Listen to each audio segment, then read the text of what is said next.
What's up, everyone? It's the Ghost from the Ghost Corporation here today. And before we get into today's video about the Invoked Gren Maju deck profile, I want to make sure that you are going ahead and checking us out on the Instagram page. You can go ahead and check out our giveaway for this World Championship 2019 mat, as well as a box of Dragon Shield Slate sleeves. Definitely don't forget to check that out at the Ghost Corporation YGO on Instagram.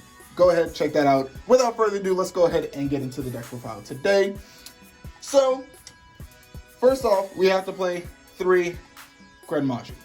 It's a Gren Maju deck at the end of the day. It also plays the Invoked engine, so there's other stuff, but you gotta play 3 Gren Maju because it's Gren Maju. I actually came up with the idea for this, I think, in December. I didn't originally want to post it too early. Like, I didn't want to post the goo and everyone just be like, oh, until like I had a few, I guess, tops or some credibility behind it. A lot of people on the Gren Maju Duelist Facebook group, they started doing Invoked, so I was just like, okay, well, I guess the goo's out there, so let me just go ahead and post the deck profile. That's kind of why this came out random as I don't know what, like, yeah. Anyways, you also play 3 Gizmek because it is a Gren Maju deck. I don't think there should be any argument for that. You play 3 Danger Thunderbird. I'd say probably also want to play Bigfoot. That's what I'm probably going to do starting soon. But I made this to be more anti-meta than just an all-around rogue deck. But I think that was also like, I think I respected the meta a little bit too much for this. You can kind of tell by what I'm going to do later. This is also a very heavy going second deck, by the way. So we also play 3 Alistair because it's an Invoked deck as well as a Gren Maju deck. That's pretty much that. You play 3 because it's Invoked, honestly. So next up we play 3 D-Shifter, 3 Ghost Bow, 3 Ash, and then the Gamma package. So, D-Shifter, it's Gren Maju, you kind of want to do this. There's a funny trick with Invoked, with the Invoked engine where you can get double D-Shifter, essentially. Ash is just good this format. I play it over Droll currently, plus it's good for Purgatrio. I think it is. I think that Ash is currently better than Droll, but that's just me. Bell could honestly be Skullmeister if you wanted it to be. If you're playing the Allure version, then yeah, this would be Skullmeister, but if not, oh well. These could honestly be the Bigfoots. This could be any other one of that you would play. That's pretty much that, honestly. I like Gamma, but it's a lot more just for meta stuff than, you know, Rogue, honestly. It does hit Rogue, I'm not gonna lie, it does. But I think I used the hand trap lineup to pretty much just combat meta right now. And the last card is 3 Godarla. This could honestly be any form of tributing type removal. So you go either, if you have a lot of Pendulum players, you go the Sphere mode. If you have a lot of I don't know what other decks there are. Basically, this can be a Kaiju, this can be a Lava Golem, this could be Nibiru. Whatever you want it to be that tributes over something that's going to be a problem. There you go. That's it for the monsters. Moving on to the spells, we play 2 Meltdown, 3 Invocation. I honestly noticed that I don't need the 3rd Meltdown. Personally, I end up siding it out for reasons. Invocation is just good to see it recycles itself. You can't really play less than this because you need it. You're gonna probably banish it. You're gonna probably banish at least 1 off of Desires anyways. So yeah, this is how you want to play that.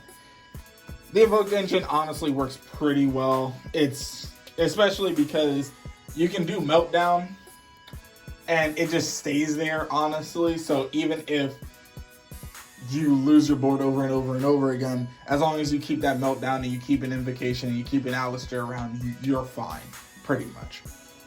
Next up, we play 3 Trade-In, 3 Pot. This could honestly be Allure. I like Trade-In just because it can prog danger effects, which is funny how I play this, but I don't play Bigfoot currently, which I'm probably just going to end up playing Bigfoot. So, yeah, this could be a lure. This is just Gren Maju. You got this alone, even if it gets Ash, makes your Gren Maju 4K. So, if you're not playing Desires, what are you doing? Like I said, this is a very heavy going second deck, so we play 3 Lightning Storm, 3 Triple Tag, 2 Super Poly. Super Poly is only not at 3 because of the fact that, yes, there are things to hit with Super Poly, and it can be a really good hit, but it's not always available, and I don't want to just have a completely dead card. Even Lightning Storm and Triple Tag usually won't be completely dead, because there's usually something that they'll do during my turn, usually. But Super Poly can sometimes just be completely dead in the game. There are budget options to that. If you would like to know those, let me know in the comment section. But yeah, speaking of a budget version of a card, we played 3 Chalice. I don't really feel like Dropless is necessary. You can play it, honestly. I prefer Dropless at like discard, but that would just be so I could play. I could proc danger effects, obviously. But Chalice is pretty good. BFD and Vanity's Ruler, that's pretty much why you play it. And other random stuff that you just gotta out. It also outs the Wind Barrier statue, which also Godarla does as well. That's why I play it. Then we have Triple Cosmic Cyclone, honestly the best back row removal currently for this current format. Eldritch who? Oh. Then we play a bunch of 1-up spells. Foolish, because it's at 1.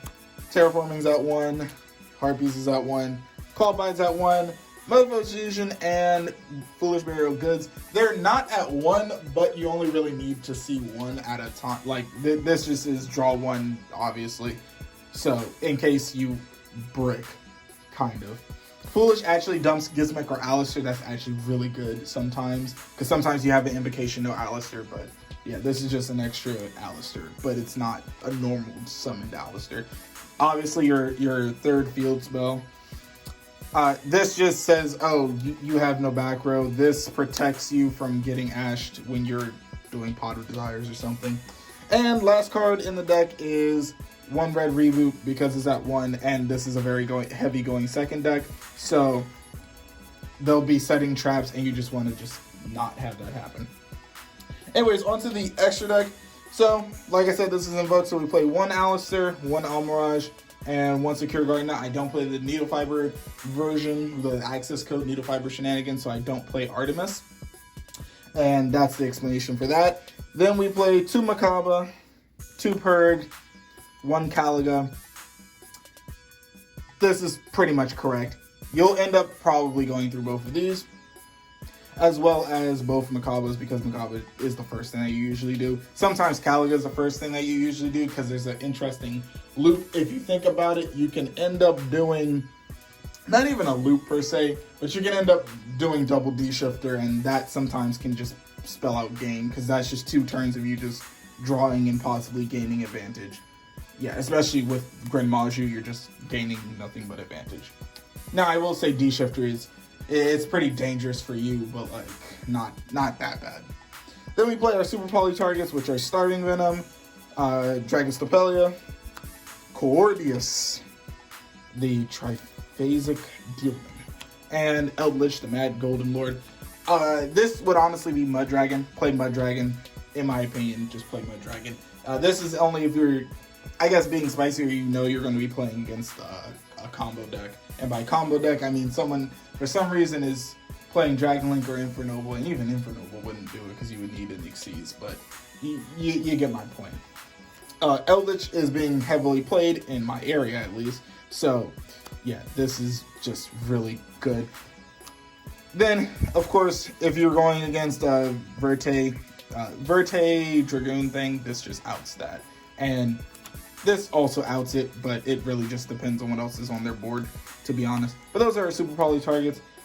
And last but not least in the deck, we played 2 Dingirsu and 1 Hope Harbinger, because these are our rank 8s. Dingirsu is really good. It actually can add a banished Gizmek. So if they call by a Gizmek, oh, or they DD Crow a Gizmek, oh, okay, I don't really care. cool. And Hope Harbinger in the gate, so if you can set that up turn 1, that's also pretty cool too. Onto the side deck. So we built the main deck to go second and the side deck to go first. Pretty much. That's how this works, so you can switch it out if you need to. There's certain decks that you definitely want to go first against, Drytron being one of them, and VW also being another one. But there's some decks you want to go second against. So, anyways, into the side deck. We play 3 Torrential, 3 Strike, 1 Macro, 2 Judgment, 3 Crow, 3 Shared Ride. I'm going to explain this. Torrential blows up monsters. Okay, cool. Strike. Make sure you don't get Zeused. That's pretty good as well. Macro. It interchanges with Red Reboot. If you're going first, you want the Macro. If you're going second, you want the Reboot. Judgment also is another version of Red Reboot. Also stops Harpy's Feather Duster. Also stops a lot of other things. And normal summons as well. DD Crow. If Drytron were being more played, I'd say play Psycho Reader. But since it's not, DD Crow. And it's also a dark, so you can also still play the Allure. I'm probably going to switch and start playing Allure again, to be honest. And Shared Ride because it's Shared Ride. You know how many decks search? And rather than, say, oh no, you can't search, I'm just like, go ahead. Keep searching. Yep. Oh, I know I'm going to survive this turn, so keep searching. I'm just going to draw cards. And that's pretty much it for the side deck as well. So, as you can kind of tell, this deck is definitely more tailored for handling a lot more of the meta.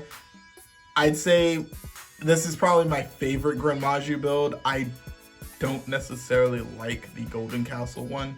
It's good for what it does, but I feel like it's just not innovative, you know what I'm saying? So I wanted to innovate and invocate Psych-Nah. That's not a good pun at all.